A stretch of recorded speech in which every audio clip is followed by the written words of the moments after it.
صحبت اللہ والوں کی، صحبت اللہ والوں کی، اللہ سے ملوا جاتی ہے صحبت اللہ والوں۔ الحمد لله نحمده ونستعينه ونستغفره ونؤمن به ونتوكل عليه ونعوذ بالله من شرور انفسنا ومن سيئات اعمالنا، من يهده الله فلا مضل له ومن يضلل فلا هادي له، ونشهد ان لا اله الا الله وحده لا شريك له، ونشهد ان سيدنا وسندنا وحبيبنا ونبينا ومولانا محمدا عبده ورسوله، وصلى الله عليه وعلى آله وأصحابه وبارك وسلم تسليما كثيرا كثيرا. أما بعد فأعوذ بالله من الشيطان الرجيم. بسم الله الرحمن الرحيم. الله لطيف بعباده يرزق من يشاء وهو القوي العزيز. من كان يريد حرث الآخرة نزد له في حرثه ومن كان يريد حرث الدنيا نؤتيه منها وما له في الآخرة من نصيب. صدق الله العظيم وصدق رسوله النبي الكريم، ونحن على ذلك لمن الشاهدين والشاكرين. الحمد لله رب العالمين.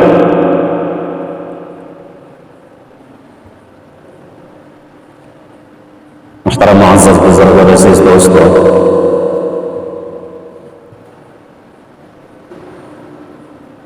تاخراتیں ہماری چل رہی ہیں اور یہ تاخراتیں بہت ہی فضیلت والی، برکت و رحمتوں والی راتیں ہوتی ہیں. ان راتوں میں اللہ کی خصوصی طور پر رحمتیں برکتیں نازل ہوتی ہیں. گزشتہ جو تاخرات ہماری گزری تھی اس میں نے کہا تھا کہ ان تاخراتوں کی عبادت کی توفیق کا ملنا اللہ کی طرف سے بہت بڑا انعام ہے، بہت بڑی جو ہے اللہ کی طرف سے دین ہے. ویسے تو تراویح میں بہت بڑی جماعت مسجد میں موجود تھی، لیکن تراویح پڑھ کر بہت سارا مجمع جو ہے اپنے گھروں کو واپس لوٹ گیا اور مختصر مجمع جو ہے ہمارے سامنے موجود ہے. تو اللہ رب العزت نے ہمیں اس کی توفیق دی تو ہم یہاں جمع ہوئے. اگر اللہ ہمیں توفیق نہیں دیتے تو ہم بھی جو ہے اپنے اپنے کاموں میں مشغول ہو جاتے. اور بندے کو یہ کوشش کرنا ہے کہ اللہ کی طرف سے جو بھی انعام ملے، جو بھی دولت انسان کو ملے، اس کا جتنا ہو سکے شکر ادا کرے.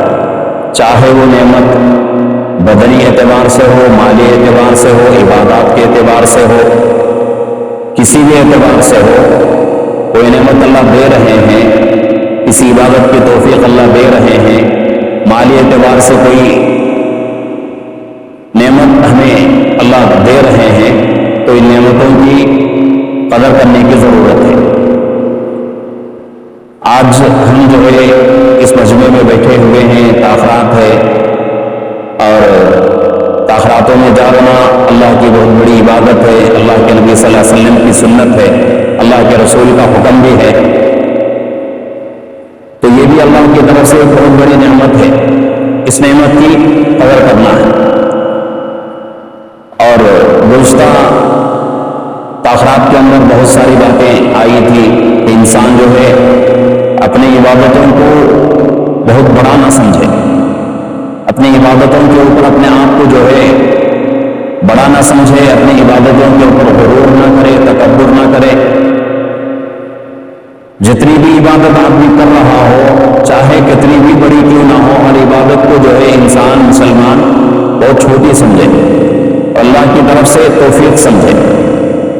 عبادت کر کے بندہ جو ہے اللہ کے اوپر احسان، عبادت کی وجہ سے اللہ کے اوپر کچھ احسان نہیں ہے، بلکہ اللہ احسان کر رہے ہیں بندے کو کہ اپنی عبادت کی توفیق دے کر.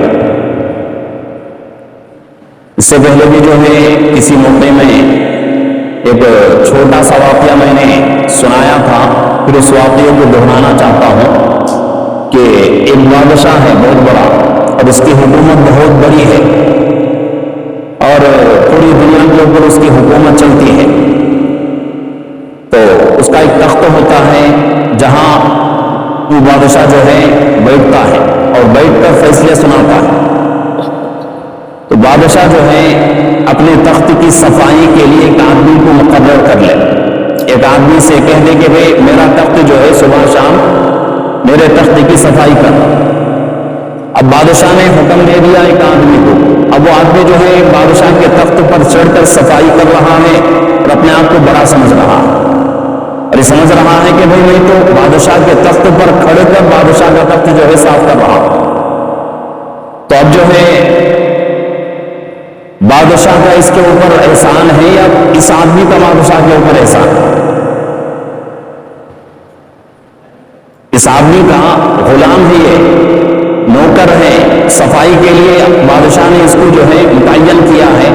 تو اس آدمی کا بادشاہ کے اوپر احسان نہیں ہے، بادشاہ کا اس کے اوپر احسان ہے کہ اور بھی لوگ بہت سارے موجود ہیں، ان کے ہوتے ہوئے بادشاہ نے کیا کیا، اس آدمی کو اپنے تخت پہ بلایا اور اپنے تخت کی صفائی کی ذمہ داری دی. تو اگر وہ آدمی جو ہے اپنے آپ کو بڑا سمجھے گا تو بادشاہ کیا کرے گا، اس کو کان پکڑ کر نیچے اتار دے گا. تو یہی حال ہے کہ بندہ عبادت کر کے اپنی عبادت کے اوپر غرور کرے گا تو اللہ رب العزت بھی جو ہے کان پکڑ کر بازو کھڑا کر دیں گے اور یہ کہہ دیں گے کہ بھئی تیری ضرورت بھی نہیں ہے، تیری عبادتوں کی بھی ضرورت نہیں ہے. تو جو بھی عبادتیں ہم سے ہو رہی ہیں یہ اللہ کا دین ہے، اللہ توفیق دے رہے ہیں تو ہم کر رہے ہیں، ورنہ تو بہت سارا مجموعہ موجود ہے، بہت سارے لوگ مسلمان ہیں، اللہ نے انہیں توفیق نہیں دی، ہمیں توفیق دی ہے. تو یہ اللہ کا کرم ہے ہمارے اوپر، اللہ کا احسان ہے. تو اس لیے جو ہے جو بھی نعمت اللہ کی طرف سے ہمیں ملے اس نعمت کی قدر کرنے کی ضرورت ہے. ابھی جو ہے رمضان کا حصہ چل رہا ہے، بہت مختصر حصہ باقی ہے، تو اس حصے کی قدر کریں، اس حصے کو جو ہے غنیمت سمجھیں اور بچے ہوئے اس حصے میں جو ہے اللہ سے جو ہے اپنا تعلق مضبوط کرنے کی کوشش کریں اور اپنے گناہوں کی جو ہے مغفرت چاہ لیں. اللہ کے نبی صلی اللہ علیہ وسلم کی حدیث ہے، ہم سب جو ہے بہت سے مرتبہ سنے بھی ہوں گے، فضائل اعمال میں موجود ہے. اللہ کے نبی صلی اللہ علیہ وسلم اس آدمی کے بارے میں دعا دے رہے ہیں کہ جس آدمی کی زندگی میں رمضان کا مبارک مہینہ آئے پھر بھی اس کی مغفرت نہ ہو سکے. اور کتنا بڑا بد نصیب انسان ہے وہ کہ اللہ رب العزت رمضان کا مہینہ لاتے ہیں بندوں کے گناہوں کی مغفرت کے لیے کہ میں جو ہے میرے بندوں کے گناہوں کو معاف کر دوں. لیکن مسلمان جو ہے رمضان کا مہینہ آنے کے باوجود بھی اللہ کی نافرمانیوں میں، سستی میں، کاہلی میں رہا، اللہ کے سامنے آ کر کبھی بھی مانگا نہیں، اللہ کے سامنے آ کر توبہ نہیں کی، اللہ کے سامنے آ کر جو ہے مغفرت نہیں مانگی، تو وہ آدمی جو ہے دنیا کا سب سے بڑا بد نصیب. تو رمضان کا مبارک مہینہ مغفرت والا مہینہ ہے، بخشش کا مہینہ ہے. تو اس مہینے میں جو ہے آدمی کو اس سے فائدہ اٹھانا ہے. کھیتی باڑی کرنے والے، کاشتکاری کرنے والے لوگ کیا کرتے ہیں، جس پھل کا جو سیزن آتا ہے اس سیزن میں جو ہے وہ لوگ اس سے فائدہ اٹھا لیتے ہیں، خوب جو ہے اس کی جو ہے اس کا بیپار کرتے ہیں اور اس کو جو ہے خریدتے ہیں اور زیادہ قیمت میں بیچتے ہیں. تو اس سے انسان کیا چاہتا ہے، انسان کا ارادہ یہی ہے کہ بھئی یہ موسم اگر نکل گیا تو پھر جو ہے پورا سال جو ہے انتظار کرنا پڑے گا، ایک سال کے بعد پھر جو ہے یہ موسم آئے گا، ایک سال تک میں کیا کھاؤں گا، ایک سال تک میں کیا پیوں گا، میرے بچوں کو، میرے بیوی کو، میرے جو ہے گھر والوں کو کیا کھلاؤں گا، ان کی ضرورتیں کہاں سے پوری کروں گا. تو ہر چیز کا ایک سیزن ہوتا ہے. تو گناہوں کی مغفرت کا ایک سیزن ہے کہ اگر یہ سیزن چلا گیا تو پھر ایک سال تک یہ مہینہ جو ہے واپس لوٹ کر نہیں آئے گا. ایک سال کے بعد آئے گا، کسی بھی حال میں رمضان کا مبارک مہینہ آئے گا ایک سال کے بعد. لیکن سوچنا یہ ہے کہ پھر اگلا رمضان آنے تک ہم میں سے کون رہے گا، کون نہیں رہے گا. رمضان تو آنا ہی ہے، قیامت کے صبح تک رمضان کو آنا ہی آنا ہے، لیکن ہم رہیں گے نہیں رہیں گے یہ گارنٹی نہیں. ایسا نہیں سوچنا ہے کہ بھی یہ رمضان تو گزر گیا، چلو اگلے رمضان میں جو ہے عبادتیں کر لیں گے، اگلے رمضان میں جو ہے کچھ جو ہے اللہ کو راضی کر لیں گے، اللہ سے جو ہے معافی مانگ لیں گے، بخشش کا سوال اللہ سے کر لیں گے تو رمضان تو آئے گا. لیکن اس وقت تک ہم رہیں گے کہ نہیں رہیں گے اس کی کوئی گارنٹی نہیں۔ اگر چلو مان لیا کہ ہماری زندگی اور بہت بڑی ہے، اگلا رمضان ہماری زندگی میں آ گیا، تو کیا اس رمضان میں ہم کو اللہ کی طرف سے توفیق ملے گی؟ یہ بھی تو سوچنے کی ضرورت ہے۔ توفیق ملے گی نہیں ملے گی؟ اس سال جس طرح ہمیں توفیق نہیں مل رہی ہے تو اگلے سال بھی اللہ توفیق نہیں دیں گے۔ کیوں؟ اس لیے کہ رمضان ہمارا بیکار جا رہا ہے۔ ایک رمضان اگر بیکار چلا گیا تو 2 سال جو ہے اس کا دل اتنا کالا ہو جائے گا گناہوں کی وجہ سے، اور اللہ رب العزت جو ہے جو دل بہت زیادہ کالا ہو جاتا ہے گناہوں کی وجہ سے، اللہ جو ہے اس کے دل پہ مہر لگا دیتے ہیں۔ پہلے بارے میں اللہ فرما رہے ہیں ختم اللہ علی قلوبہم، اللہ رب العزت کیا کریں گے؟ دلوں کے اوپر مہر لگا دیں گے۔ وعلی سمعہم، کانوں کے اوپر اللہ مہر لگا دیں گے۔ وعلی ابصارہم، اور آنکھوں کے اوپر بھی اللہ رب العزت جو ہے مہر لگا دیں گے۔ یہ تینوں چیزیں ضروری ہیں کہ آدمی جو ہے دین کی بات کو سمجھنے کے لیے دل دماغ کا ہونا ضروری ہے۔ دل کے اوپر مہر لگ گیا تو آدمی کیسے سمجھے گا؟ چلو بھائی دل کے اوپر مہر لگ گیا، کان ہے، کان کے ذریعے سے آدمی سن سکتا ہے، ایک بار نہیں 100 بار اگر سن لیا تو 100 بار میں تو آدمی کو بات سمجھ میں آئے گی، لیکن اللہ فرما رہے ہیں صرف میں دل کے اوپر مہر نہیں لگاؤں گا، بلکہ دل کے اندر جس راستے سے بات اترتی ہے وہ راستے کے اوپر بھی میں مہر لگا دوں گا، وہ راستہ بھی میں کیا کر دوں گا؟ بند کر دوں گا۔ تو کانوں کا راستہ بھی بند ہو جائے گا، آنکھوں کا راستہ بھی بند ہو جائے گا، اور دل جو ہے ہمارا بالکل جو ہے مردہ ہو جائے گا۔ تو اس لیے جو وقت ہمارا چل رہا ہے اس کو غنیمت سمجھنے کی ضرورت ہے۔ گیا وقت پھر ہاتھ آتا نہیں۔ چھوٹی کتاب ہے اردو قاعدہ، اس کے اندر یہ بات لکھی ہوئی ہے کہ جب بچہ جو ہے مکتب میں آتا ہے یا شروع میں جب مدرسے میں آتا ہے تو اس کو الف با پڑھاتے ہیں، اور نورانی قاعدے کے ساتھ اردو قاعدہ پڑھایا جاتا ہے، تو وہ جو ہے مکتب میں یا پھر جو ہے مدرسے میں سب سے پہلے پڑھائی جانے والی کتاب ہے۔ اس کتاب کے اندر ایک چھوٹی سی بات ہے کہ گیا وقت پھر ہاتھ آتا نہیں۔ یہ وقت چلا گیا تو پھر واپس لوٹ کر نہیں آئے گا۔ یہ رمضان چلا جائے گا، اگلا رمضان تو آئے گا، لیکن یہ رمضان جو گزر گیا ہے یہ رمضان واپس نہیں آ سکتا۔ تو اس لیے قدر کرنے کی ضرورت ہے۔ وقت جو ہے بہت بڑی اللہ کی نعمت ہے۔ الوقت اثمن من الذهب، فرمایا گیا کہ وقت جو ہے سونے سے بھی زیادہ قیمتی چیز ہے۔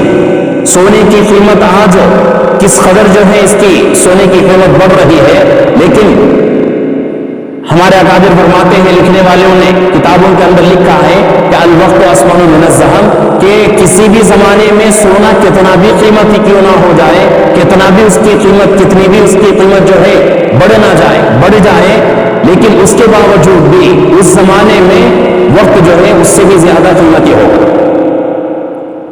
تو یہ وقت جو ہے اللہ کی طرف سے ہمیں ملا ہے، اور خصوصاً رمضان کا مہینہ ہے، بہت سارا حصہ گزر چکا ہے، 4-5 روزے ہمارے باقی ہیں، اس سے زیادہ تو نہیں، تیسری تاخیرات ہے آج، تو بہت ہی مختصر حصہ بچا ہوا ہے، دنوں میں جو ہے روزے ہمارے بچے ہیں، تو اس لیے جو ہے اس کی صحیح قدر کرنے کی ضرورت ہے۔ اور یہ دنیا جو ہے فانی ہے، اور دنیا کی ہر چیز جو ہے فانی ہے، ختم ہونے والی، کوئی چیز یہاں کی باقی رہنے والی نہیں۔ بتاؤ کون سی چیز باقی رہ جائے گی؟ کوئی بھی کسی بھی چیز کے اوپر آپ ذہن دوڑا لیں، بڑی بڑی جو ہے چیزیں اللہ نے بنائی ہیں، پہاڑ ہے، چاند ستارے، سورج ہے، آسمان ہے، زمین ہے، اور بڑے بڑے جو ہے سمندر ہیں، دریا ہیں، لیکن یہ تمام چیزیں بھی جو ہے ختم ہو جائیں، کوئی چیز باقی نہیں رہے گی۔ باقی رہنے والی چیز کیا ہے؟ انسان کا عمل ہے، اچھا عمل کرے گا تو اچھا بدلہ، برا عمل کرے گا تو برا۔ فَمَن يَعْمَلْ مِثْقَالَ ذَرَّةٍ خَيْرًا يَرَهُ وَمَن يَعْمَلْ مِثْقَالَ ذَرَّةٍ شَرًّا يَرَهُ۔ رائی کے دانے کے برابر بھی اگر کوئی آدمی اچھا کام کیا ہوگا تو حشر میں اللہ رب العزت جو ہے اس رائی کے دانے کے برابر اچھائی کا اللہ بدلہ دے گا۔ برائی اگر رائی کے دانے کے برابر بھی کیا ہوگا تو اس رائی کے دانے کے برابر برائی کا بدلہ اللہ ضرور دیں گے۔ برائی کا بدلہ برائی، بھلائی کا بدلہ جو ہے بھلائی کی شکل میں اللہ دیں گے۔ تو اس لیے اس دنیا اور دنیا کی چیزوں کے پیچھے پڑ کر انسان کو جو ہے اپنی اصل زندگی کو نہیں بھولنا۔ اللہ قرآن میں فرما رہے ہیں، ابھی جو میں نے آیت شریفہ، دو آیت شریفہ میں نے آپ حضرات کے سامنے تلاوت کی ہے۔ سورہ شورى کی آیتیں ہیں، آیت نمبر 19 آیت نمبر 20 ہے۔ اللہ فرما رہے ہیں اللہ لطیف بعبادہ یرزق من یشاء وهو القوی العزیز۔ اور دوسری آیت من کان یرید حرث الآخرۃ نزد له فی حرثہ ومن کان یرید حرث الدنیا نؤتہ منها وما له فی الآخرۃ من نصیب۔ پہلی آیت جس میں اللہ فرما رہے ہیں اس کا خلاصہ کیا ہے کہ روزی کے بارے میں اللہ فرما رہے ہیں، اور اللہ رب العزت جو ہے دنیا کے اندر جس کو جتنا چاہتے ہیں روزی دیتے ہیں۔ اللہ کی نگاہ میں اللہ کے پاس یہ ضروری نہیں ہے کہ روزی لینے کے لیے روزی کا حقدار صرف مسلمان ہو، روزی لینے والا صرف ایمان والا ہو، یہ کوئی شرط نہیں ہے اللہ کے یہاں، یہ کوئی قانون اور ضابطہ نہیں ہے۔ دنیا کے ہر انسان کو اللہ روزی دیں گے، اور وہ روزی کیسے دیں گے؟ اللہ جس کو چاہیں گے بے حساب روزی دیں گے۔ ایسا بھی نہیں کہ بھائی ایمان والے کو اچھی روزی ملنی چاہیے، ایمان والے کی کمائی میں جو ہے بہت ہی برکتیں ہونی چاہیے، غیر ایمان والے کی زندگی میں تو بس کھانے پینے کی چیزیں مل جائیں بس اس کے لیے وہی کافی ہے، ایسا بھی نہیں۔ اللہ جس کو چاہے بے حساب روزی دیتے ہیں۔ آج جو ہے بہت سارے لوگوں کی شکایت ہے، بہت سارے لوگوں کی، تقریباً آج سے ایک 2-3 دن پہلے ایک جو ہے بہت بڑی دیندار قسم کی ساتھی ایک ان سے بات چیت ہوئی تو ان کا یہی سوال تھا۔ بہت اچھے ساتھی جو ہے نمازی ہیں اور بہت ہی جو ہے پابند ہیں، وقت جماعتوں میں بھی جن کا جو ہے وقت لگا ہوا ہے، تو وہ ساتھی جو ہے یہ شکایت مجھ سے کیے کہ مفتی صاحب ہم تو جو ہے مسلمان ہیں اور اللہ کی عبادتیں کر رہے ہیں، لیکن میرے ذہن میں ایک بات ہر وقت کھٹکتی رہتی ہے کہ اللہ رب العزت غیروں کو بے حساب دے رہے ہیں اور ان کی زندگیاں کیسے مزے سے گزر رہی ہیں اور ضرورتیں پوری ہو کر ان کی خواہشات بھی پوری ہو رہی ہیں، اور ہمارا حال یہ ہے کہ ہماری ضرورتیں بھی پوری نہیں ہوتی، کیا ہے؟ تو میں نے کہا ان سے کہ بھئی آپ جو سوال مجھ سے کر رہے ہیں آپ کی شان کے خلاف ہے، یہ سوال آپ جو کر رہے ہیں یہ آپ کے شان کے خلاف ہے۔ اگر یہی سوال کوئی جو ہے عام آدمی کرتا تو اس کے لیے جو ہے کوئی جواب نکل سکتا تھا۔ دیندار قسم کے لوگ اور جو نمازی ہیں اور ذکر اذکار میں لگے ہوئے رہتے ہیں، دیندار قسم کے لوگ ہیں جن کے چہرے پہ داڑھی اور بدن کے اوپر جو ہے اسلامی لباس ہو اور ان کے ذہنوں میں ایسے سوالات بھرے ہوئے ہوں، ایسے اشکالات ہوں، تو یہ جو ہے ان کے لیے مناسب نہیں ہے۔ ایک عام آدمی جس کی زندگی جو ہے مسجد سے دور ہے، مسجد میں جو ہے آنا جانا بہت کم ہوتا ہے، نمازوں کا اہتمام کچھ خاص طریقے سے نہیں ہوتا، اللہ سے کچھ جو ہے دور رہتا ہے، اللہ کے گھروں سے دور رہتے ہیں، وہ لوگ اگر اس طرح کے سوال کریں تو اس کا کوئی جواب بن سکتا ہے۔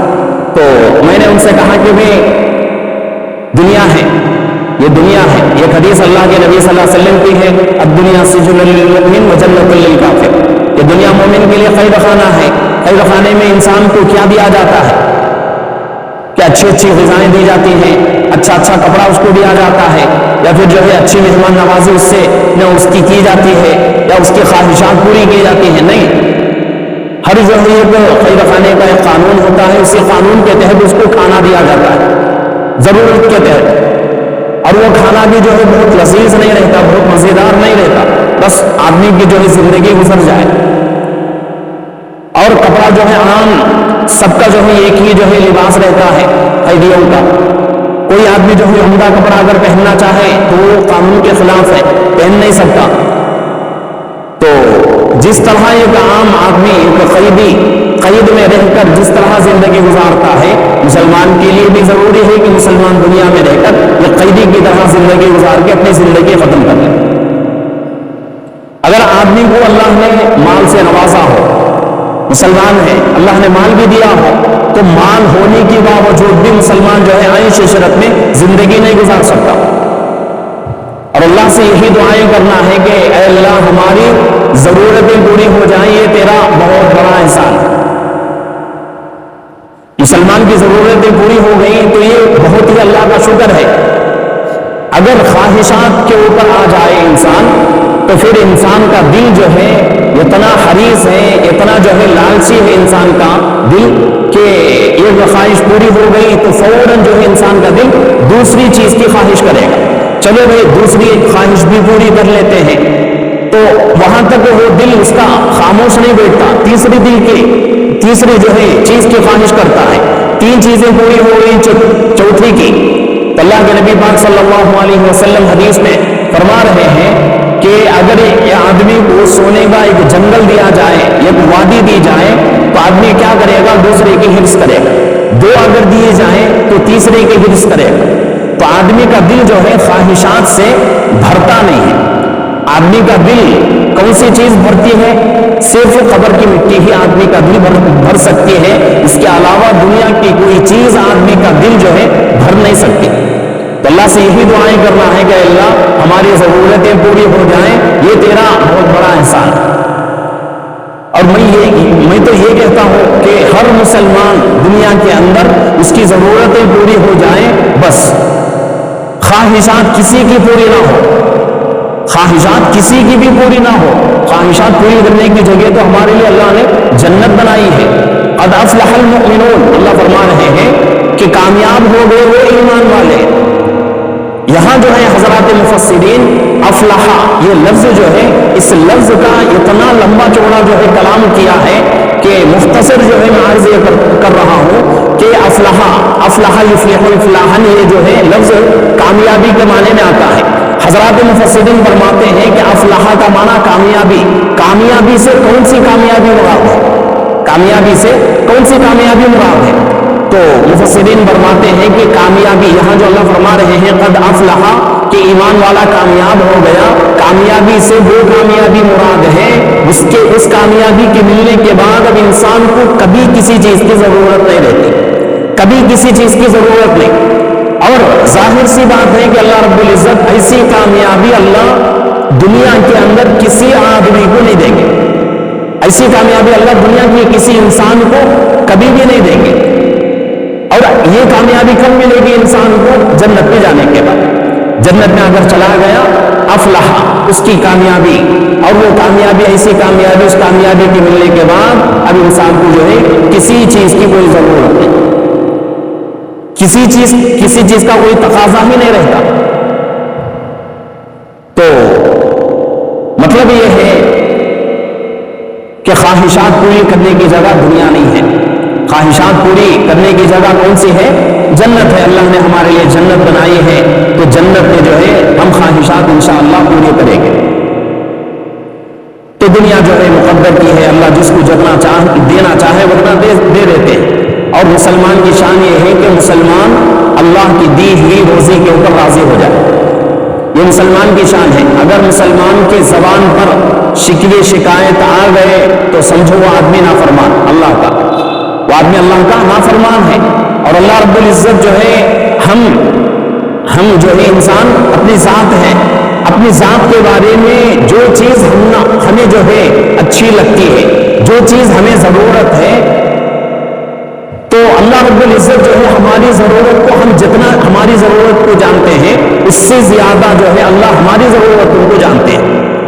اللہ فرما رہے ہیں اللہ آپ انسان کے شہر سے زیادہ قریب ہیں۔ تو اللہ جو ہے انسان کی ضرورتوں کو انسان سے بھی اچھا سمجھتے ہیں، اور ہر انسان کو اللہ رب العزت وہ چیز دیتے ہیں جو کہ اس کے لیے فائدہ ہو۔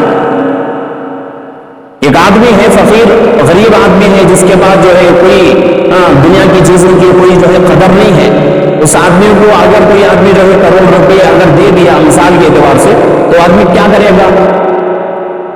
اس کی جو ہے اس کا طرز عمل کیا ہوگا؟ اس کے پاس پیسوں کی وقعت نہیں ہے، پیسوں کی کوئی جو ہے اس کے پاس قدر نہیں ہے، تو آدمی کیا کرے گا؟ ادھر ادھر جو ہے پیسہ خرچ کر دے گا بیکار۔ تو اس لیے اور یہ پیسہ جس آدمی کے نگاہ میں اس کی قدر ہوتی ہے، اس آدمی کے ہاتھ میں اگر چلا جائے تو وہ آدمی کیا کرے گا؟ اس کو سنبھال کے رکھے گا اور اس سے جو ہے اپنی زندگی اچھی بنانے کی کوشش کرے گا۔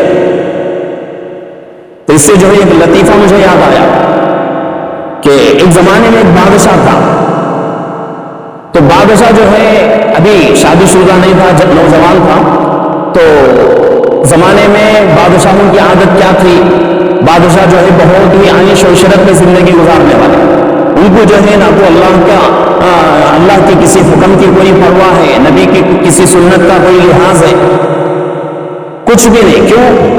دنیا کا پورا مال ان کے پاس، جب آدمی کے پاس مال آتا ہے تو ظاہر سی بات ہے کہ جب آدمی کے پاس بہت زیادہ مال آ گیا تو مال کو دیکھ کر آدمی جو ہے اپنے آپ کو بڑا سمجھتا ہے، آدمی کے دل کے اندر یہ بات پیدا ہو جاتی ہے کہ اب میں سب سے بڑا ہو گیا، حالانکہ پیسہ جو ہے ختم ہونے والی چیز ہے۔ اگر کوئی بیماری آ گئی تو آج کل تو اتنا جو ہے بہت ہی بیماریوں کے اوپر اتنا بزنس ہو رہا ہے کہ اگر چھوٹی بیماری بھی اگر آدمی کو لگ گئی تو اس کے علاج کے لیے اگر جائیں گے تو ہزاروں روپے اس کے اوپر جو ہے خرچ ہو رہے ہیں۔ بیماری کوئی ہے لیکن ٹیسٹ جو ہے بہت سارے قسم کے ٹیسٹ ہو رہے ہیں۔ تو اگر اس طرح کسی کو بیماری آ گئی تو اس کا علاج ہوتے ہوتے اس کا پورا پیسہ ختم ہو جائے گا، کیا بچے گا اس کے پاس؟ تو یہ مال جو ہے ختم ہونے والی چیز ہے۔ تو میں بتا رہا تھا کہ بادشاہوں کی عادت یہ ہوتی ہے کہ بادشاہوں کے پاس بہت سارا پیسہ رہتا ہے، مال رہتا ہے، بہت سارے جو ہے خزانہ رہتا ہے، تو وہ لوگ اللہ کے حکموں کی قدر نہیں کرتے، اللہ کے حکموں کی پرواہ نہیں کرتے، وہ لوگ بس مزے کرنا، مزے اڑانا ان کا جو ہے زندگی کا مشغلہ رہتا ہے۔ تو اس طرح جو ہے بادشاہوں کی عادت ہوتی تھی کہ بادشاہ جو ہے عیش و عشرت کے ساتھ زندگی گزارتے تھے، اور ان کے اندر ایک عادت یہ بھی رہتی تھی کہ وہ لوگ جو ہے شکار کے لیے جاتے تھے۔ بہت سارے جو ہے بادشاہوں کا تذکرہ آتا ہے کہ بہت سارے بادشاہ جو ہے شکار کے لیے جاتے تھے، اور وہ زمانے میں شکار کرنا ایک بہت ہی محبوب جو ہے کھیل ہوتا تھا، لوگوں کا بہت ہی محبوب کھیل ہوتا تھا۔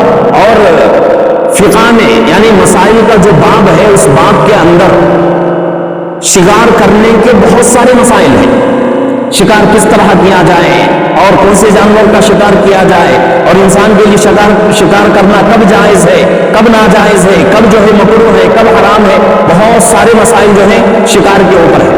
اس زمانے میں تو وہ جو ہے چیز چھوٹ چکی ہے، شکار کرنے کی جو ہے عادت نہیں ہے لوگوں کے اندر، لیکن پہلے زمانے میں لوگ جو ہے اس کے بہت شوقین ہوتے تھے، اور خصوصاً بادشاہ جو ہے اس کا بہت ہی، بادشاہوں کو اس کا بہت ہی خیال رہتا تھا۔ تو ایک نوجوان بادشاہ ابھی شادی شدہ نہیں تھا، شادی نہیں ہوئی تھی، تو وہ جو ہے شکار کے لیے نکلا۔ تو شکار کے لیے جب نکلا تو راستے میں ایک عورت کو دیکھا، عورت جو ہے وہ گاؤں کا کچرا کوڑا جہاں پھینکا جاتا تھا وہاں جا کر کچھ چیزیں جو ہے چن رہی تھی عورت، یعنی کہ وہ عورت جو ہے فقیر عورت تھی، بازاروں میں اور گلیوں میں جو ہے چن چن کر کھانا اس عورت کی عادت تھی۔ تو وہ عورت نے یہ بادشاہ دیکھا، بادشاہ کو وہ عورت بہت پسند آ گئی، بادشاہ کو کوڑا اور کچرے کی جگہ میں چن کر کھانے والی عورت بہت پسند آ گئی۔ اب یہ اس کا دل اس کے اوپر چلا گیا، اب اس کو سکون نہیں مل رہا ہے، اور ہر دن جا رہا ہے اس عورت کو دیکھ رہا ہے، بادشاہ وقت کا، زمانے کا بادشاہ، اور اس کی گھنونی عادت کیا، گھنونا عمل کیا ہوا کہ وہ عورت جو چن کر کھاتی ہے اس عورت کو دیکھنے جا رہا ہے۔ اب جاتے جاتے جو ہے اس کا دل اور بھی زیادہ جو ہے اس کے محبت میں بھر گیا، تو سپاہیوں کو حکم دیا کہ بھائی جاؤ فلانی جگہ ایک عورت رہے گی، اس عورت کو لے کر آؤ، اور اپنی باندیوں سے کہا کہ عورت آئے گی تو اس کو جو ہے اچھے سے جو ہے پانی وغیرہ جو ہے نہلا کر پاک صاف کر کے اس کو جو ہے اچھے سے سوار دینا، اس کو جو ہے دلہن بنا دینا، میں اس سے شادی کرنا چاہتا ہوں۔ اب جو ہے وہ عورت اس کو جو ہے لایا گیا محل میں لا کر اس کو جو ہے پورا باندی جو ہے وہ باندیاں جو ہوتی ہیں انہوں نے کیا کیا، اس عورت کی جو ہے پوری خبر گیری کرتے ہوئے اس کو نہلائے دھلائے اور پورا پاک صاف کیے، اور اس کو اچھے کپڑے پہنا کر دلہن بنا دی، دلہن بن گئی، اور بادشاہ جو ہے اس سے شادی کر لیا، شادی ہو گئی۔ شادی ہونے کے بعد 1 ہفتہ 10 دن گزر گئے، عورت کے چہرے پر کچھ جھریاں آ رہی ہیں، عورت کا چہرہ مرجھا رہا ہے، یعنی اپنی زبان میں کہ کوئی انسان جو ہے بھوکا رہے اور 3-4 دن تک کھانا نہ کھائے تو اس کا چہرہ جو ہے بہت چھوٹا ہو جاتا ہے، سکڑ جاتا ہے. تو اس طرح اس عورت کا چہرہ جو ہے مرجھا رہا ہے دن بدن. اب یہ بادشاہ پریشان، تو کیا پریشانی ہے تجھے؟ اچھا سا اچھا غذا یہاں موجود ہے، اچھی سے اچھی چیزیں یہاں موجود ہے، اور اچھا سا اچھا پھل یہاں موجود ہے، کھا کر اپنی صحت کو برقرار رکھ. بادشاہ جو ہے نصیحت کر رہا ہے، حکم دے رہا ہے، اپنے ہاتھوں سے کھلا رہا ہے، باندیوں کے ہاتھوں سے کھلا رہا ہے، لیکن عورت جو ہے کھانے کو تیار نہیں. بادشاہوں کے یہاں کوئی معمولی چیزیں نہیں ہوتی. آج کل جو ہے ایم ایل اے کے پاس، ایم پیز کے پاس، سی ایم کے پاس جو چیزیں ہوتی ہیں وہ بھی جو ہے بہت ہی ادنا قسم کی چیزیں، اور یہاں تک کہ وزیر اعظم جو ہوتا ہے ملک کا، اس کا بھی جو ہے کھانا جو ہے بہت ہی ادنا قسم کا ہوتا ہے. لیکن بادشاہوں کی غذائیں بہت ہی زبردست قسم کی غذائیں ہوتی تھی، اور ایسی غذائیں کہ وہ غذائیں اگر انسان استعمال کر لے تو اس کی عمر جو ہے 80, 90, 100 سال بھی اگر ہو جائے تو اس کے بدن میں طاقت باقی رہے گی. اور اس زمانے میں 80 سال 90 سال بادشاہ جو ہے کیا کرتے تھے، 80 سال 90 سال 100 سال بھی اگر ان کی عمر ہو جاتی تھی تو 90 سال میں 100 سال میں وہ لوگ شادیاں کرتے تھے. تو شادیوں کے وہ لوگ جو ہے لائق ہوتے تھے 90 سال 80 سال 100 سال میں، تو ان کی غذائیں اتنی اچھی ہوتی تھی. تو بادشاہ جو ہے ہر قسم سے جو ہے ہر طرح سے اپنی بیوی کو جو ہے کھلانے کی کوشش کر رہا ہے، بیوی کھانے کو تیار. اب جو ہے بادشاہ پریشان، تو کیا کیا جائے، کیوں یہ عورت جو ہے نہیں کھا رہی ہے. تو عورت جو ہے ایسے ہی 2 دن گزر گئے. بادشاہ جو ہے ایک دن شکار میں چلا گیا. بادشاہ شکار میں چلا گیا. شکار میں جاتے ہی عورت نے، اس کی بیوی نے موقع پا کر اپنے پرانے پھٹے کپڑے پہن لیے، جھولا جو ہے اس کا جو ہوتا ہے کاندھے میں لگا کے چلی گئی چن کر کھانے کے لیے. اب جا کے چن کے کھا رہی ہے. بادشاہ جو ہے شکار سے اور سفر سے جو ہے واپس آیا تو دیکھا عورت جو ہے بہت ہی اس کی صحت اچھی ہو گئی اور موٹی ہو گئی، تازی ہو گئی.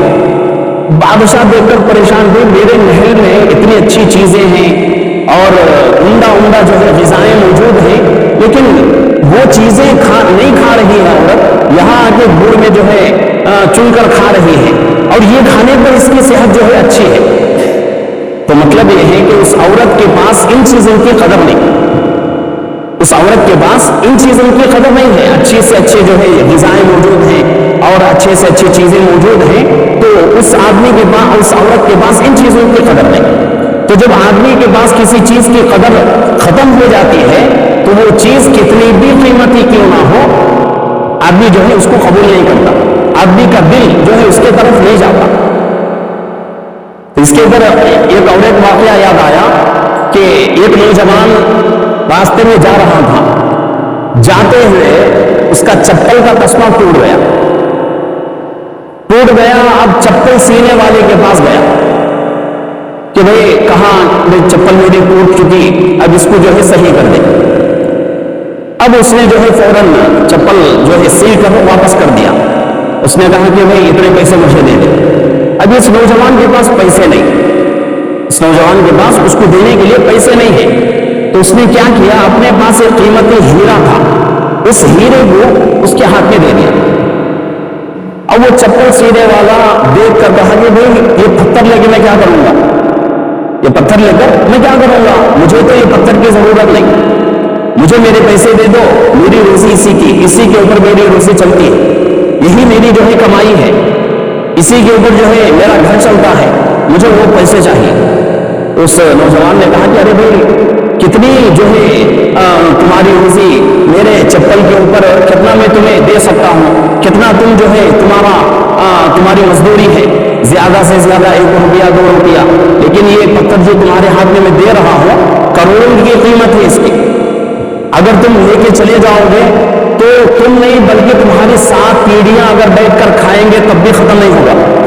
تو آدمی کہنے لگا کہ نوجوان تمہیں اور تمہارے ہیرے کو سلام کرتا ہوں، یہ قیمتی ہیرا، یہ قیمتی پتھر تم رکھ لو اور رکھ کر تم جو ہے اپنی 7 پیڑھیوں کو جو ہے بٹھا کے کھلا لو، مجھے ضرورت نہیں ہے، میرے جو ہے 1-2 روپئے مجھے دے. آدمی کے بعد جب قیمت کسی چیز کی قیمت نہیں رہتی تو آدمی جو ہے اس کو دھکے مار دیتا ہے، اس کو جو ہے اپنے گھر سے نکال دیتا ہے اور اپنے سے جو ہے اس کو جدا کر دیتا ہے۔ تو اسی طریقے سے اگر اللہ کی نعمتوں کی قدر ہمارے پاس نہیں ہے تو پھر اللہ کی ناشکری ہو جائے گی۔ تو میں یہ کہہ رہا تھا کہ اللہ رب العزت جو ہے دنیا میں جس کو جتنا چاہتے ہیں اتنا روزی دیتے ہیں، یہ اللہ کے ہاتھ میں ہے، اور مسلمان کو جو ہے اس کے اوپر شکوے شکایت کی اجازت نہیں ہے، شکوے شکایت کا بالکل حق نہیں، مسلمان جو ہے اس کے اوپر شکوے شکایت نہ کرے، اگر شکوے شکایت کرے گا تو مسلمان جو ہے اللہ کا نافرمان ہو جائے گا۔ دوسری آیت اللہ فرما رہے ہیں من کان یرید حرث الآخرۃ نزد له فی حرثہ ومن کان یرید حرث الدنیا نؤتہ منہا وما له فی الآخرۃ من نصیب۔ اور پہلی آیت جس کے بارے میں ابھی میں نے کچھ باتیں حضرات کے سامنے سنائی ہیں، تو اس آیت کے بارے میں حضرت مفتی شفیع صاحب رحمۃ اللہ علیہ، مفتی اعظم پاکستان، بہت بڑے جو ہے علمی شخصیت تھی حضرت، اور حضرت کے جو ہے اب بھی فرزند موجود ہیں حضرت مفتی تقی عثمانی صاحب، حضرت کے جو ہے والد صاحب حضرت مفتی شفیع صاحب رحمۃ اللہ علیہ، انہوں نے اپنی تفسیر میں لکھا ہے معرف القرآن میں کہ اگر کوئی بندہ روزی کے معاملے میں پریشان ہو، اس کی جو ہے روزی اور اس کی آمدنی اس کو جو ہے پوری نہیں ہو رہی ہو، تو وہ آدمی صبح میں نماز پڑھنے کے بعد، نماز پڑھنا ضروری ہے، آج کل لوگ جو ہے لوگوں کا ذہن ایسا بنا ہوا ہے نمازیں نہیں پڑھیں گے، نمازیں نہیں پڑھیں گے، بلکہ وظائف کے اوپر بہت زیادہ زور، روزی جو ہے حاصل کرنے کا کیا وظیفہ ہے، اس وظیفے کو پابندی کے ساتھ کریں گے، کتنا بھی اس میں جو ہے وقت خرچ ہو جائے لیکن آدمی جو ہے وقت دینے کے لیے تیار، لیکن صبح کی نماز پڑھنے کے لیے آدمی تیار نہیں۔ اور اللہ کے نبی صلی اللہ علیہ وسلم فرماتے ہیں کہ اگر دنیا کی اور زندگی کی برکت اگر چاہتے ہو، روزی کی اگر برکت چاہتے ہو تو نمازوں کا اہتمام کرو، نماز پڑھے بغیر ایک دو نہیں ہزاروں وظائف پڑھتے رہے لیکن اللہ رب العزت روزی میں برکت نہیں دے گی، نمازوں کا اہتمام بہت ضروری ہے۔ تو نماز پڑھ کر کوئی آدمی اپنی جگہ بیٹھ کر اللہ لطیف بعبادہ یرزق من یشاء وہو القوی العزیز، اس آیت کو 70 مرتبہ روزانہ صبح میں نماز کے بعد پڑھے گا تو کچھ دن گزرنے کے بعد انشاءاللہ کچھ دن کے اندر اللہ رب العزت جو ہے اس کی روزی میں برکت دے دیں گے، اس کی روزی اس کو جو ہے کافی ہو جائے گی۔ تو یہ جو ہے حضرت مفتی شفیع صاحب رحمۃ اللہ علیہ اپنے تفسیر معرف القرآن میں اس قول کو جو ہے نقل کیا ہے، اور یہ جو ہے حضرت امداد اللہ مہاجر مکی رحمۃ اللہ علیہ کے واسطے سے اس قول کو نقل کیا۔ تو اگر اس میں سے کوئی جو ہے روزی کے معاملے میں پریشان ہو تو وہ آدمی جو ہے اس کو جو ہے اپنے وظائف میں شامل کر لے، لیکن نمازوں کا اہتمام بہت ضروری ہے، نماز پڑھے بغیر روزی میں برکت نہیں آ سکتی، نمازوں کی پابندی کے ساتھ ساتھ ان وظائف کو جو ہے آدمی کرے گا تو انشاءاللہ روزی میں برکت اللہ رب العزت جو ہے غیب سے اس کا انتظام کرے گا۔ تو دوسری آیت اللہ فرما رہے ہیں من کان یرید حرث الآخرۃ نزد له فی حرثہ، جو آدمی دنیا کی کھیتی کا طالب ہوگا، جو آدمی ہم سے دنیا مانگے گا تو ہم اس کو جو ہے دنیا دے دیں گے، ہم اس کے لیے دنیا دے دیں گے۔ ومن کان یرید حرث الآخرۃ نزد له فی حرثہ، لیکن اس آدمی کے لیے آخرت میں کچھ بھی حصہ نہیں رہے گا۔ جو بندہ ہم سے آخرت کی کھیتی کا طالب ہوگا، آخرت کے بارے میں ہم سے مانگے گا، آخرت کی زندگی کے بارے میں ہم سے مانگے گا تو ہم کیا کریں گے؟ اس کی روزی میں برکت دیں گے، اور دنیا میں بھی ہم اس کے لیے جو ہے اچھی زندگی دیں گے اور آخرت کی زندگی بھی اس کی اچھی سے اچھی بنا دیں گے۔ تو دنیا میں رہتے ہوئے ہم کو دنیا اور دنیا کی چیزوں کے اوپر نگاہ نہیں کرنا ہے، بلکہ اپنی نگاہ جو ہے آخرت کی طرف ہو، اپنی نگاہ جو ہے اپنے اصل جو ہے آنے والا جو ہمارا گھر ہے، ہماری آنے والی جو منزل ہے اس منزل کے اوپر ہماری نگاہ، ہمارا ہر کام اس کے ساتھ میل کھائے، ہمارا ہر کام، ہمارا ہر جو ہے عمل آخرت کی طرف ہم کو جو ہے قریب کرے، یہ ضروری ہے۔ تو دنیا میں رہتے ہوئے اگر ہم دنیا کے پیچھے پڑیں گے تو دنیا کی زندگی تو ختم ہو جائے گی، آخرت کی زندگی ہماری کیا ہو جائے گی؟ برباد ہو جائے گی، تباہ ہو جائے گی، اور آخرت کی زندگی میں ہم کیا ہو جائیں گے؟ رسوا ہو جائیں گے، ذلیل ہو جائیں گے، پوری انسانیت کے سامنے اللہ رب العزت حساب لیں گے، پورے انبیاء موجود ہوں گے، انبیاء علیہ السلام اگر ہمارا گریبان پکڑیں گے، صحابہ ہمارا گریبان پکڑیں گے، پوچھیں گے تو جواب نہیں رہے گا ہمارے پاس۔ تو اس لیے دنیا میں رہتے ہوئے آخرت کے اوپر ہماری نگاہ ہونا ہے، اور اپنے اصل منزل کی طرف ہم کو جو ہے، اپنے اصل منزل کی طرف ہماری نگاہ ہو، اسی کا خیال ہم کو ہو۔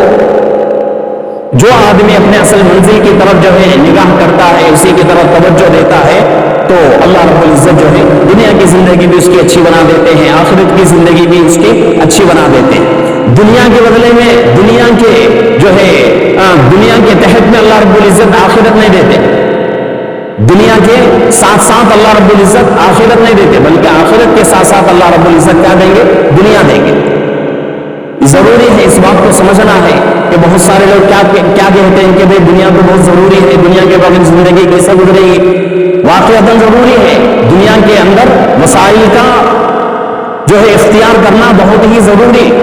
اللہ کے نبی پاک صلی اللہ علیہ وسلم نے وسائل کو اختیار کر کے دکھایا ہے کہ دنیا کے اندر رہتے ہوئے وسائل اختیار کرو، ذرائع اختیار کرو، کماؤ، خوب کماؤ، لیکن یہ کمانا ہمیں جو ہے اللہ سے محروم نہ کرے، اللہ سے ہمیں دور لے کے نہ چلا جائے، آخرت سے ہم کو دور نہ کرے، یہ بہت ضروری ہے۔ اگر ہم دنیا میں رہتے ہوئے صرف دنیا کے اوپر ہماری نگاہ رہی تو پھر ہماری جو ہے آخرت لامحدود زندگی ہے، تو وہ زندگی ہماری جو ہے ختم ہو جائے گی، تباہ ہو جائے گی، برباد ہو جائے گی۔ تو اس لیے ضروری ہے کہ دنیا میں رہتے رہتے آخرت کے اوپر نگاہ کرنا ہے۔ دنیا دارالاسباب ہے، اسباب کو اختیار کیے بغیر دنیا کی زندگی ہماری گزر نہیں سکتی، دنیا کی زندگی ہرگز ہماری گزر نہیں سکتی۔ اللہ کے نبی صلی اللہ علیہ وسلم نے حکم بھی دیا ہے وسائل اختیار کرنے کا، اور عمل کر کے بھی بتایا ہے۔ ہجرت کے موقع پر اللہ کے نبی صلی اللہ علیہ وسلم مکہ المکرمہ سے مدینے کو جا رہے ہیں، اللہ کے نبی صلی اللہ علیہ وسلم اور حضرت ابو بکر رضی اللہ عنہ دونوں کے پاس پیسہ موجود ہے، دونوں کے پاس پیسہ موجود ہے۔ وہاں اللہ کے نبی صلی اللہ علیہ وسلم عمل کر کے دکھا رہے ہیں کہ وسائل کو اختیار کرنا بہت ہی ضروری ہے۔ وسائل کو اگر چھوڑیں گے تو دنیا کی زندگی میں، دنیا چونکہ دارالاسباب ہے، دنیا کی زندگی گزر نہیں سکتی۔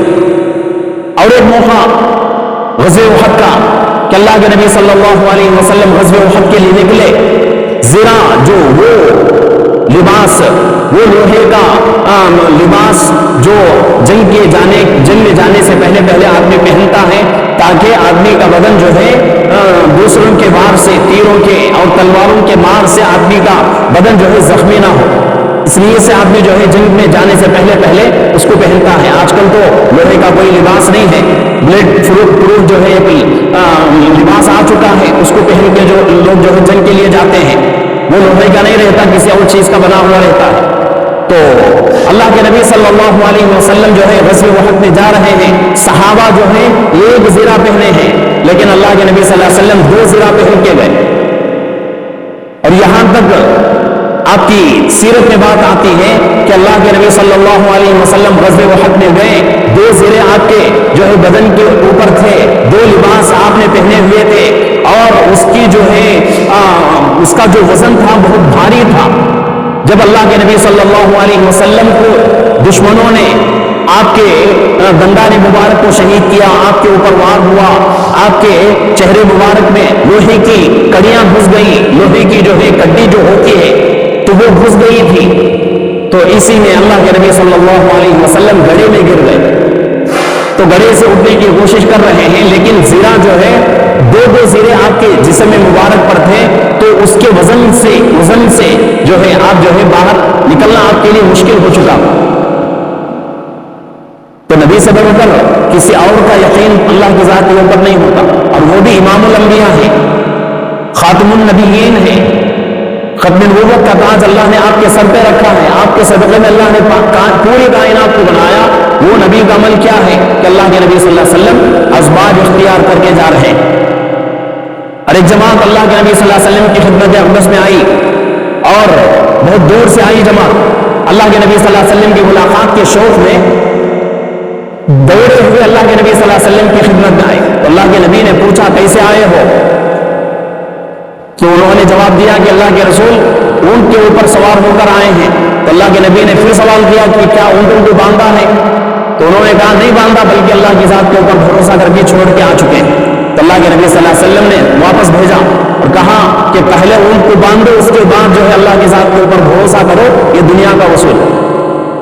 تو دنیا دارالاسباب ہے، اسباب کا اختیار کرنا بہت ہی ضروری ہے، کمانا ہے، خوب کمانا ہے۔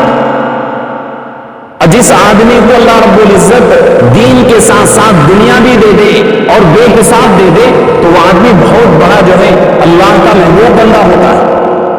جس آدمی کو اللہ دین بھی دے اور دنیا بھی دے تو وہ آدمی بہت محبوب ہوتا ہے۔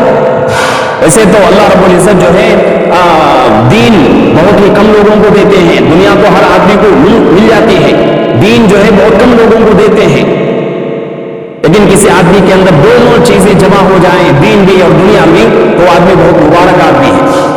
تو دنیا جو ہے کمانا ہے، پیسہ کمانا ہے، پیسے کے بغیر زندگی نہیں گزر سکتی۔ اور ان حالات میں، یہ حالات جو ہمارے ملک کے چل رہے ہیں آج، ان حالات میں تو مسلمانوں کو اس راستے میں اور اس میدان میں بہت ہی آگے بڑھنے کی ضرورت ہے، بہت ہی آگے بڑھنے کی ضرورت ہے۔ عصری تعلیم میں بھی آگے بڑھنے کی ضرورت ہے۔ اور میرا کہنے کا مقصد یہ نہیں کہ دین کی تعلیم چھوڑ دو، ایسی بات نہیں۔ دین کی تعلیم کے بغیر تو آدمی کی زندگی گزر نہیں سکتی، دنیا کی تعلیم کے بغیر آدمی کی زندگی گزر جائے گی۔ آج کتنے لوگ ایسے ہیں جن کو جو ہے حساب مکمل طریقے سے کرنا نہیں آتا، انہوں نے کبھی اسکول کی صورت نہیں دیکھی، لیکن اللہ رب العزت لاکھوں کے مالک بنایا ہے، کروڑوں کا مالک اللہ نے ان کو بنا دیا۔ تو دنیا کے بغیر جو ہے، دنیا کے علم کے بغیر دنیا کی زندگی تو گزر سکتی ہے، لیکن دین کے علم کے بغیر دنیا کی زندگی گزرنا مشکل ہے۔ دین کا علم تو ہر حال میں ضروری ہے، فرض کے درجے میں، لیکن ان حالات میں ہم جو ہے دنیا کے علم کے اوپر تھوڑا توجہ زیادہ دینا ہے۔ وجہ اس کی یہ ہے کہ آج جو ہے حالات بہت ہی خراب ہوتے جا رہے ہیں ہمارے ملک کے۔ اگر ان حالات پہ اگر ہمارے بچے اچھے جو ہے اونچے ڈگریاں لیں گے اور ہمارے بچے جو ہے اچھے جو ہے پوزیشن میں آئیں گے اور اونچے عہدوں کے اوپر ہمارے بچے آئیں گے، تو انشاءاللہ اس سے امید یہ لگائی جا سکتی ہے کہ آج جو ہمارے ہندوستان کے حالات ہیں یہ حالات ختم ہو جائیں گے۔ ایک امید لگائی جا سکتی ہے، ایک آس ہے۔ تو اس لیے جو ہے دنیا میں رہتے ہوئے دنیا کے اسباب کو اختیار کرنا بہت ہی ضروری ہے، لیکن یہ اسباب ہمیں اللہ کے دین سے دور نہ کرے، اللہ سے ہمیں دور نہ کرے، اس کا خیال بہت ہی ضروری ہے۔ تو اللہ رب العزت سے دعا ہے کہ اللہ رب العزت ہم تمام کو صحیح طریقے سے دنیا کی زندگی گزارنے کی اور دنیا میں رہتے رہتے اپنے آخرت کی کوشش، اپنے آخرت کی فکر کرنے کی، اپنے آخرت کے لیے کچھ توشہ تیار کرنے کی اللہ ہم سب کو توفیق عطا فرمائے۔ رمضان کا بہت ہی مختصر حصہ بچا ہوا ہے، اس کی صحیح قدردانی کی اللہ توفیق عطا فرمائے، اور اپنے گناہوں کی جو ہے پکی سچی توبہ کرنے کی اللہ سے اللہ اس کی بھی ہمیں توفیق عطا فرمائے۔ آمین وآخر دعوانا الحمدللہ رب العالمین۔ مسائل پر کسی کا کوئی مسئلہ ہو تو پوچھو۔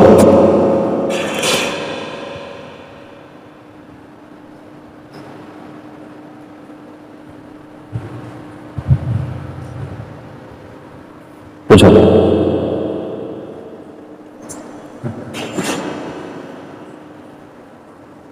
پوچھ سکتے کوئی مسئلہ مشکل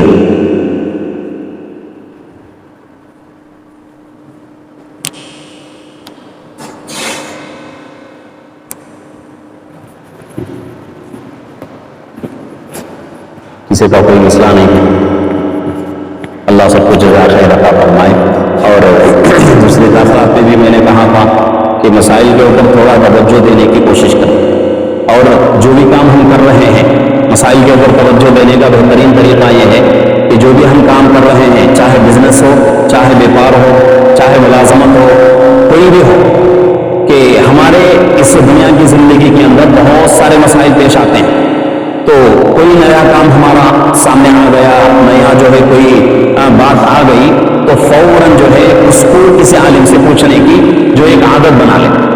کسی عالم سے پوچھے بغیر وہ کام ہرگز جو ہے آگے بڑھانے کی کوشش نہ کریں۔ یہ بھی بات میں نے کہا تھا کہ آج جو ہے حالات اتنے خراب ہو رہے ہیں، اور تجارت کے، ملازمت کے خصوصاً، کہ مسلمان کو یا پھر جو ہے غیر مسلم بھی کیوں نہ ہو، ہر آدمی کو دنیا کیا چاہتی ہے کہ ہر آدمی جو ہے سود کے دلدل میں پھنس جائے، دنیا یہی چاہتی ہے۔ اور اللہ کے نبی صلی اللہ علیہ وسلم نے ارشاد فرمایا حدیث میں، سود جو ہے بدترین گناہ ہے، سود جو ہے بدترین گناہ ہے۔ اور یہاں تک اللہ کے نبی صلی اللہ علیہ وسلم فرما رہے ہیں کہ سود بدترین قسم کا زنا ہے، اور وہ زنا آدمی جو ہے اپنی ماں سے کرے، اس سے بھی بڑا گناہ ہے سود۔ تو آج دنیا جو ہے انسان کو سود کے دلدل میں پھنسانا چاہتی ہے۔ تو آج کے زمانے میں بہت سارے نئے مسائل پیدا ہو گئے، اور ایسے مسائل پیدا ہو گئے، یہ مسائل جو ہے آج سے 10-20 سال پہلے ان مسائل کا کوئی وجود نہیں تھا، ان مسائل کا کوئی جو ہے کوئی نام و نشان نہیں تھا، ایسے مسائل جو ہے آج پیدا ہو چکے ہیں۔ تو میری تمام لوگوں سے گزارش ہے، چاہے وہ تجارت کرنے والے ہوں، چاہے بزنس ہو، چاہے جو ہے ملازمت ہو، کوئی بھی کام آپ کر رہے ہو تو کوئی نیا مسئلہ پیش آ گیا تو آپ جو ہے فوراً اس کے بارے میں کسی عالم سے ضرور پوچھنے کی کوشش کریں۔ اور میں یہ بھی نہیں کہتا کہ مجھے سے جو ہے سوال کریں، ایسا نہیں، آپ کو جس عالم کے اوپر اعتماد ہو کہ یہ عالم جو ہے ہمارا بہت ہی جو ہے ہمارے مسائل کو بہترین جواب دے گا اور ہماری بہترین جو ہے رہبری کرے گا، جس کے اوپر آپ کو یقین ہوگا، اس عالم سے جو ہے آپ جو ہے پوچھنے کی کوشش کریں۔ پوچھتے رہیں گے تو انشاءاللہ جو ہے مسائل کا علم جو ہے بہت زیادہ ہمارے جو ہے علم میں برکت ہوتی رہے گی۔ اور علم کا ایک مسئلہ سیکھنا 1000 رکعت نفل پڑھنے سے افضل ہے۔ 1000 رکعت، 1-2 رکعت نہیں، 100-200 رکعت نہیں، 1000 رکعت۔ علم کا کوئی ایک مسئلہ سیکھ لینا 1000 رکعت نفل پڑھنے سے بھی افضل ہے۔ تو اس لیے ساتھی جو ہے مسائل کو جو ہے مسائل کے اوپر توجہ دے۔ اور آج جو ہے علماء بہت پریشان ہیں مسائل کو لے کر کہ امت کو جو ہے ہر مسئلہ سمجھانا چاہتے ہیں، لیکن امت جو ہے سمجھنے کی کوشش نہیں کر رہی ہے۔ بہت ہی جو ہے خطرناک ماحول بنتا جا رہا ہے، علماء سے بالکل جو ہے ہم دور ہوتے جا رہے ہیں۔ علماء سے دور جو ہے ہمارے لیے بہت ہی خطرناک ہے، ہمارے ایمان کے لیے بھی بہت ہی خطرناک چیز ہے۔ تو اس لیے علماء سے جو ہے اپنا رشتہ مضبوط کریں، علماء سے جو اپنا تعلق مضبوط کریں، اور ہر مسئلہ جو ہے، کوئی بھی مسئلہ ہو، چھوٹا مسئلہ ہو، بڑا مسئلہ ہو، اور اپنے دل دماغ کے اندر یہ بات نہ لائیں کہ میرا یہ مسئلہ پوچھنے پر عالم جو ہے، ہمارا عالم جو ہے پریشان ہو جائے گا۔ ایسا ہو نہیں سکتا۔ کوئی عالم ہو اور آپ جو ہے اس سے مسئلہ پوچھیں اور وہ عالم بیزار ہو جائے، ایسا ہو نہیں سکتا۔ ہاں، کب عالم بیزار ہوتا ہے؟ جبکہ کچھ لوگ ہوتے ہیں، وہ لوگ، ان لوگوں کا مشغلہ رہتا ہے، مسائل تو پوچھتے ہیں لیکن مسائل پوچھنے کا مقصد کیا ہے؟ آزمانا، امتحان لینا۔ ایک مسئلہ 3-3 4-4 علماء سے پوچھتے ہیں اور ان کا مقصد یہی رہتا ہے کہ کون عالم کیا جواب دے۔ اور یہ ظاہر سی بات ہے کہ 4 علماء ایک مسئلے کا ایک ہی جواب ایک ہی انداز سے دیں، یہ ہرگز ہو نہیں سکتا۔ اپنے اپنے علم کی روشنی میں ہر عالم جو ہے اپنے اپنے انداز سے جواب دے گا۔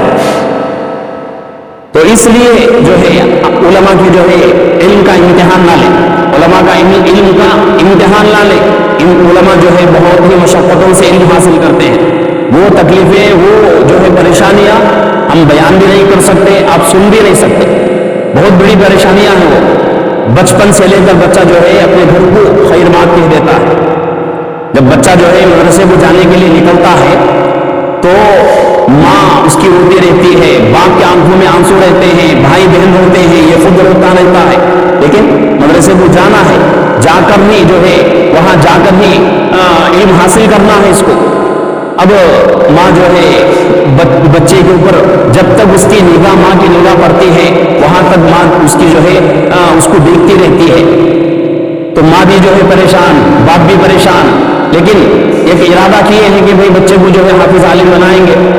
تو اس وجہ سے جو ہے، اور وہاں مدرسے میں جا کر جب پڑھتے ہیں تو مدرسے میں جو ہے بڑی پریشانیاں ہوتی ہیں۔ مدرسہ جو ہے کسی کا گھر نہیں رہتا کہ گھر میں جو ہے اپنے جو ہے مرضی سے رہیں، اپنی مرضی سے کھائیں، اپنی مرضی سے سوئیں۔ خود ہمارا مدرسہ ہے کہ ہم جو ہے کسی بھی حال میں بچوں کو 4 سے 4:15 تک اٹھا دیتے ہیں۔ تہجد میں اٹھنا ہے، تہجد پڑھنا ضروری ہے۔ ہمارے قوانین میں سے قانون یہ بھی ہے کہ مدرسہ کے اندر ہر طالب علم، چھوٹے بچوں کے علاوہ، چھوٹے بچے جو ہوتے ہیں جن کے اوپر نماز فرض نہیں ہوتی، ان بچوں کے اوپر کوئی جو ہے زبردستی نہیں، لیکن جو بڑے طلبہ ہوتے ہیں ان کے اوپر قانون ہے مدرسے کا کہ وہ بچے کسی بھی حال میں اٹھنا ہے اور اٹھ کر تہجد پڑھنا ہے۔ گھروں کے اندر یہ پریشانی نہیں رہتی بچوں کہ بچے جو ہے جب چاہے اٹھیں، جب چاہے جو ہے سو جائیں. تو علماء جو ہے بہت ہی پریشانی اٹھا کر، بہت ہی قربانیاں دے کر علم حاصل کرتے ہیں کہ اللہ کے واسطے علماء کے علم کا امتحان نہ لیں.